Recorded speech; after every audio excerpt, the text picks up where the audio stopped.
Hi everyone, this is Professor E. Thank you for joining us. In this lecture, we're going to be learning how to create a class, but in a different way, like in more organized fashion. So in the previous lecture, we learned how to create a class, but all of them, all the components are in one single file.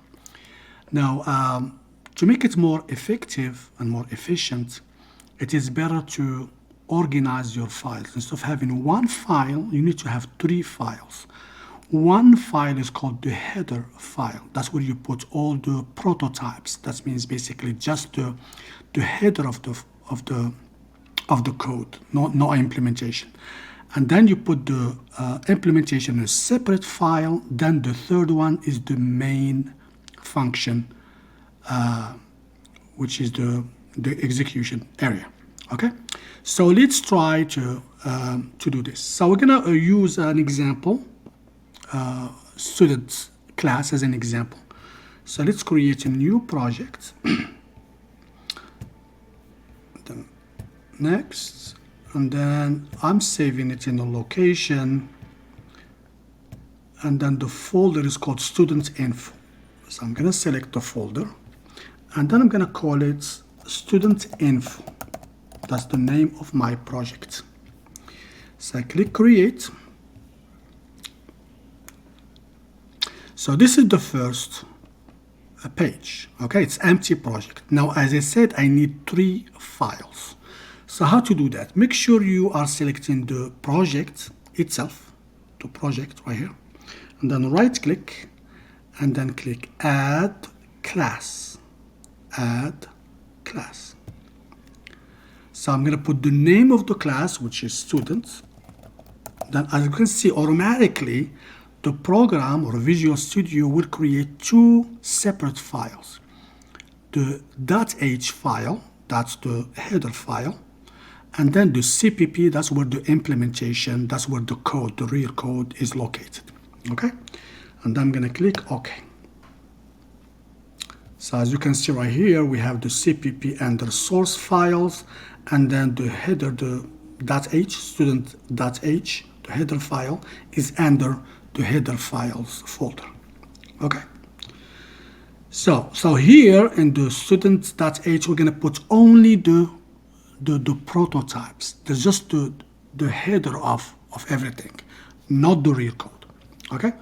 Before we start, make sure we have the following. So I'm going to put hashtag, and then you put if not defined.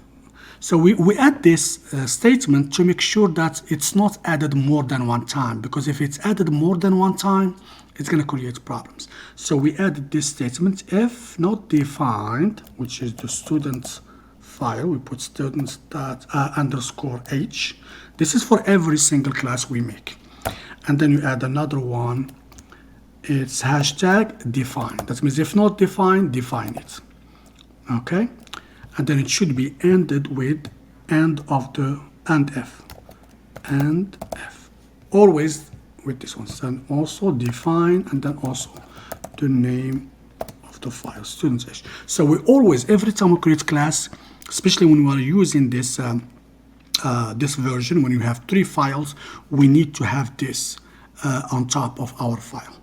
And then we're going to put here the variables, private. I'm going to put the attributes. So here, let's say I want the name of the student, and then I want the grade, that's very important, and then maybe the number of absences. Okay, of course you can have more information, but for now we're just going to stick to this. Okay, so here we have the students. So as you can see, this is the attributes, and then the function. And as I said before, we are not going to put the actual implementation, the code in here, only the header. Like for example, I need the accessor functions. So it's going to be string get name.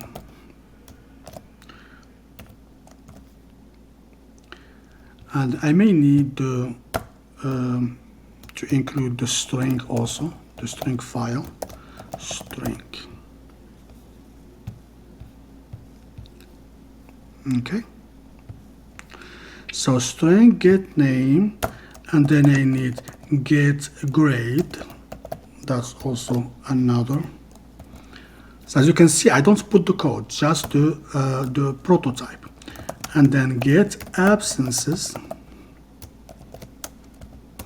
And then I may need the modifiers, void set. I'm not going to change the name, so I'm just going to change the grade in case there is a mistake in the grade. And then it accepts integer. And also I may need the constructor.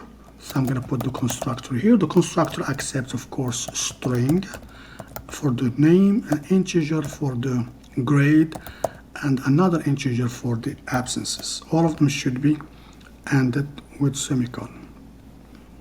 Okay. And then I need another modifier for the absences in case there is a mistake for absences. So set absences, accept integer as well. So this is, then make sure you end with semicolon. So this is the first file. That's all what you put. Okay. Make sure that there is nothing missing here.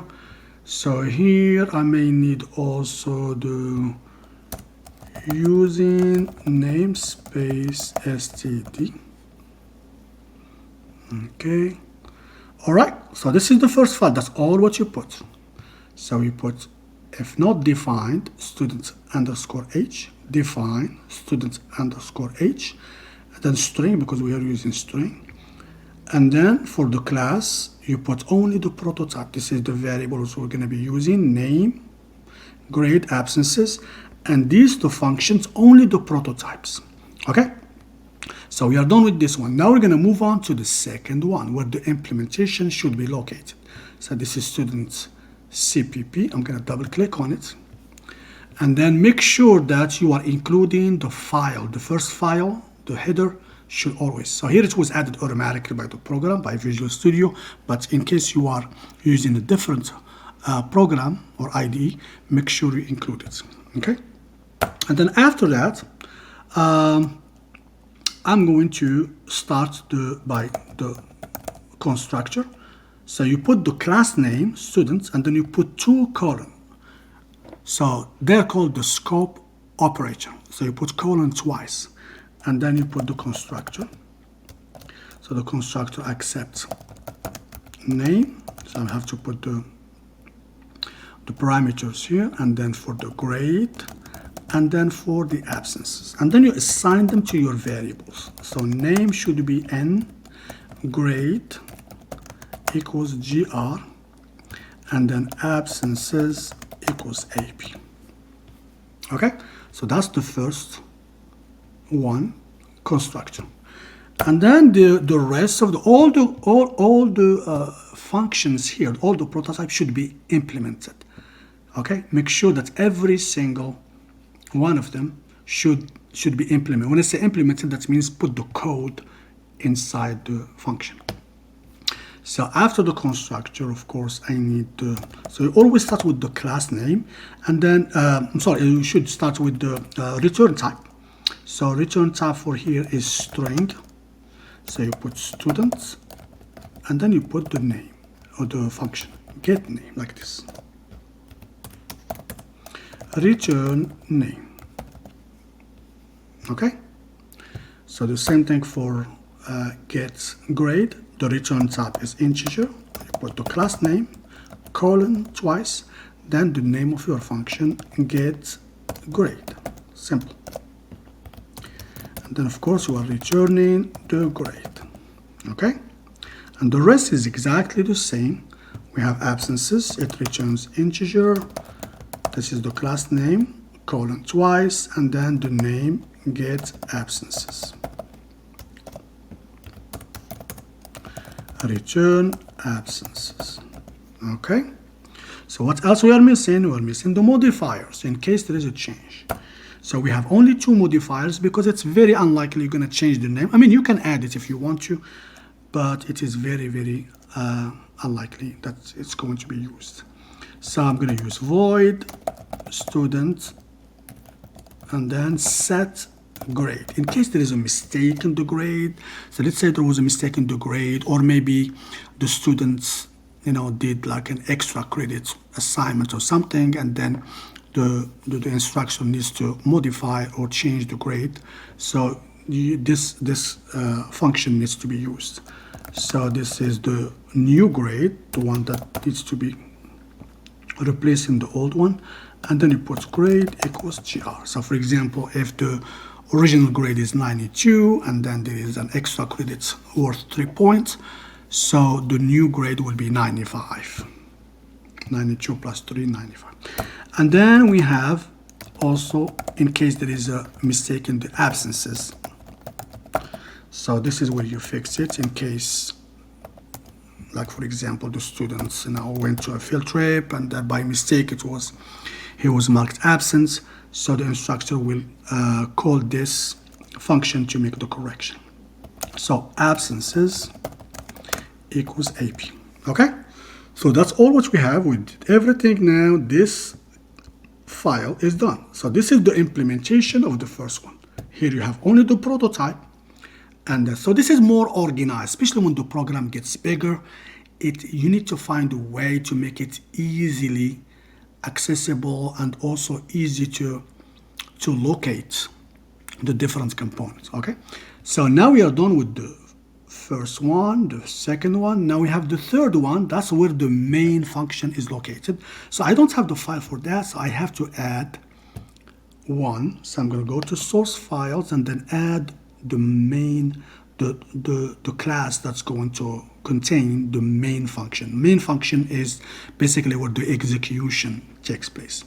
So I'm going to put new item. I'm going to call it student info, and I click add. Okay, so so of course it's empty here. I need to add first one, the IO stream, and this is the most important thing, don't forget the student file. Student.h should be included in every single file, because that's what makes the connection between the different files. If you are not including, then the program does not know that there is a file called student.h that is related to the other two. All right, and then I have the main. Okay, I may use also using namespace.std, and then the main function. So after creating the first two files, now I'm going to create an object. The class is complete. Now I'm going to create objects. And as we mentioned before, object is an instance of the class, is an example of the class, is a copy of the class. So I need to mention the class name and then give the object a name, S1. Now S1, if you go to the constructor, it accepts 3 elements. The name, let's say Steve, the name of the student, and then the grade, let's say 92, and then how many absences, let's say 2 absences. So this is one object from the class name. Okay, now I'm going to create a few more. S2, let's say there is another student, Monica, and then she has a grade of 86, and let's say she has 3 absences. And then so we can add 2 more. S3, that's a third object. Okay, let's say John, he got 100 and has 0 absences. And then finally S4, say Maria, so she has 96 and she has 1 absence.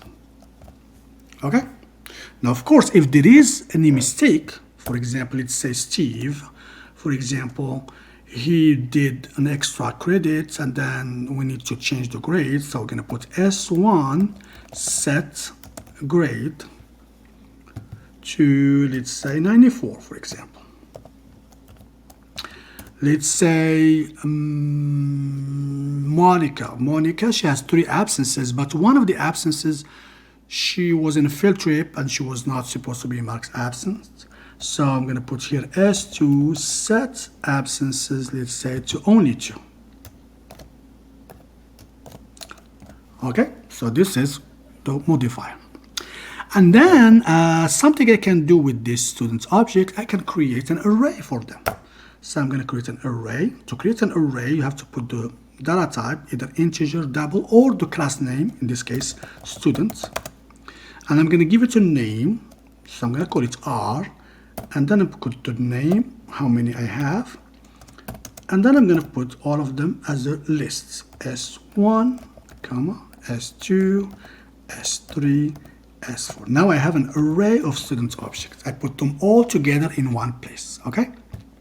So that's going to make it easy for me to do some calculation. Let's say I want to find the grade average for the entire class, assuming that the class is made of these 4 students. So let's calculate the average. So I'm going to calculate, I'm going to declare a variable sum equals 0. And then I'm going to use the loop to add all the grades first. So since I'm using the array, it becomes easier to do that. Less than 4, I plus plus. And then I'm going to add them. I'm going to add the grades, not the students. So I'm going to put sum plus equal R. Don't put RI, because if you put RI, that means I'm adding the students. Students are not numbers. The grades are numbers. So I'm going to put RI dot get grade, which means what part of the student I'm interested in the grade. So you need to call, that's what they call it, accessor method or accessor function, because this is the one I need to access the grade, because I'm interested in adding the grade, not the student themselves. So once you add them up, now it's time to display the average. So say the class grade average will be is, I'm going to put sum divided by 4. So let's run the program and see. So if you run the program, see, it shows the class grade average is 94. I'm not sure if you can see it or not, but let me